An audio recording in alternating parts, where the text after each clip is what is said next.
So what is technical analysis?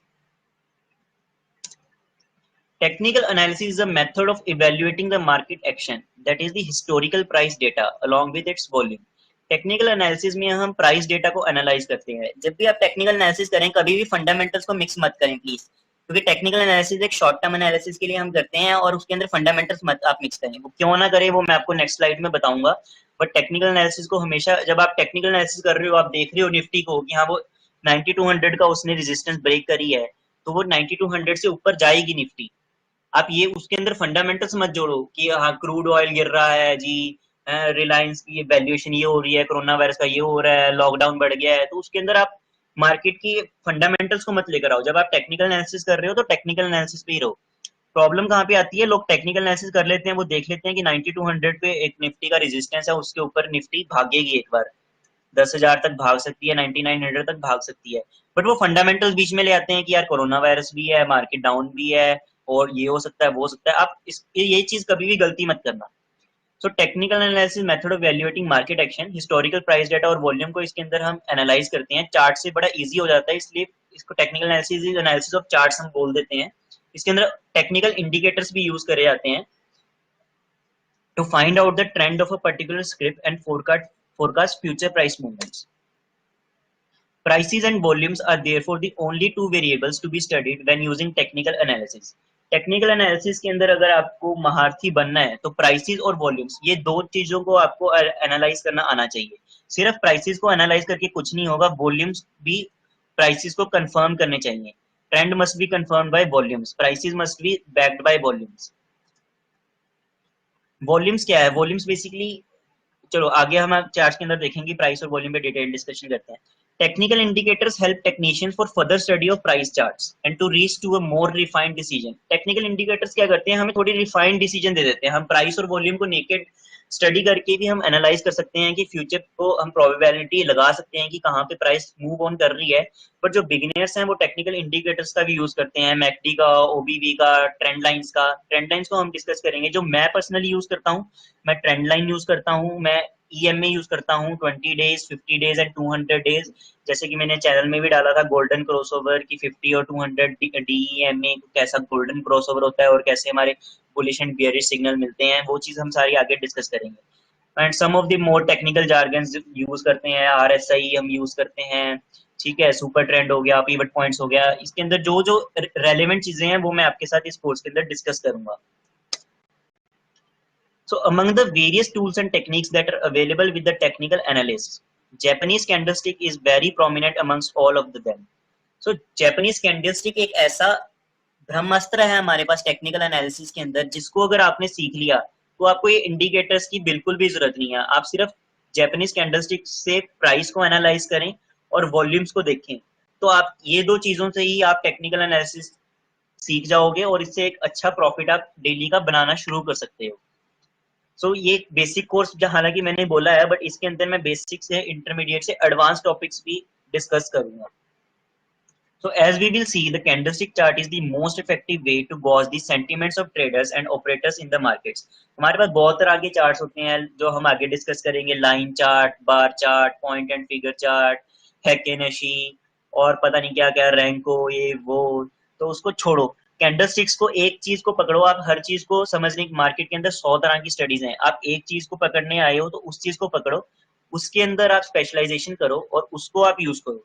हो सकता है कि 10 में से 3 बार वो चीज गलत हो, बट 7 बार जब वो चीज सही होएगी तो आप 7 बार प्रॉफिट कमाओगे, और 3 बार जब आपका छोटा सा स्टॉप लॉस होगा तो आप वो लेके बाहर हो जाओगे. अगर आप सारी चीजें सीखने की कोशिश करोगे कि हैकनशी भी आ जाएगी, बार चार्ट से भी हम एनालाइज करेंगे, रैंको से भी करेंगे, पॉइंट फिगर से भी करेंगे, और भी पता नहीं क्या क्या लोग पता नहीं कितने कितने तरह के चार्ट्स निकाल देते हैं, ये कुछ नहीं क्रिएट करता, ये कंफ्यूजन क्रिएट करता है. Simplicity is the best luxury in this world and technical analysis. जितना अपनी चार्ट्स और अपनी ट्रेडिंग को सिंपल रखोगे उतना ज्यादा पैसा आप कमा पाओगे.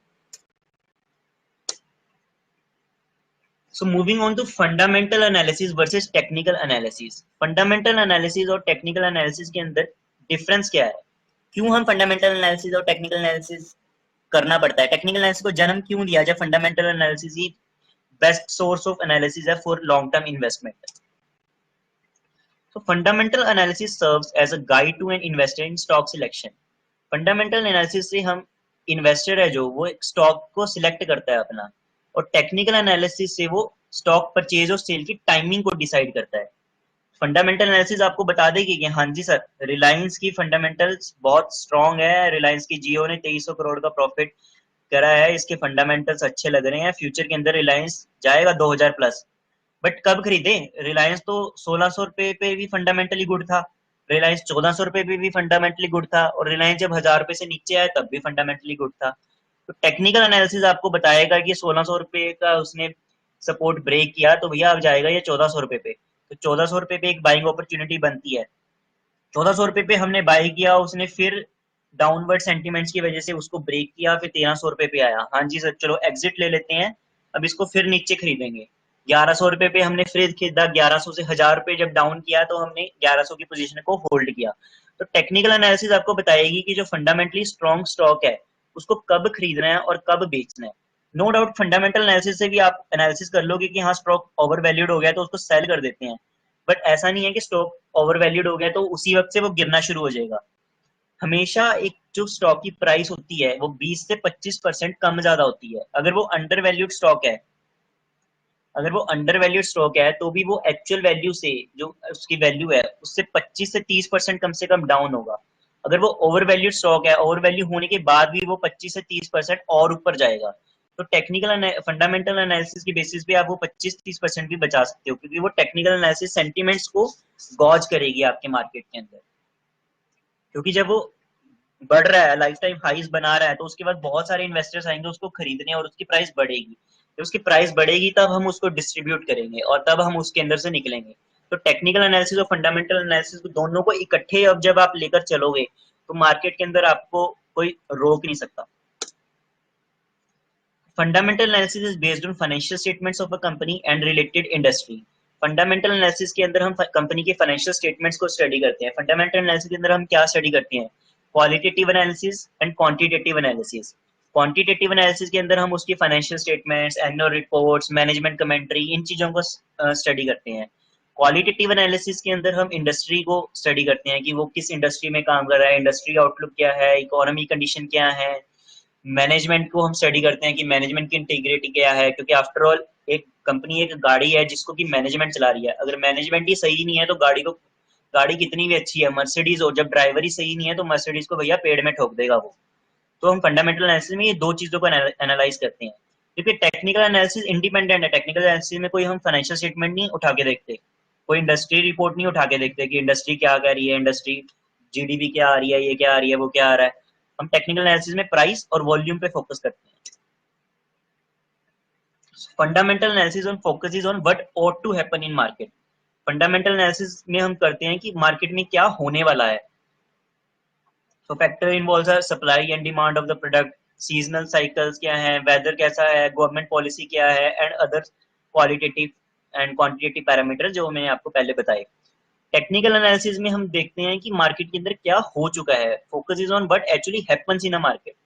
सो it is based on the charts. Charts are based on the market action involving price, volume, open interest. Data analysis की भी होता है इसके अंदर, और भी बहुत सारी चीजें होती हैं जो कि हम आगे पढ़ेंगे।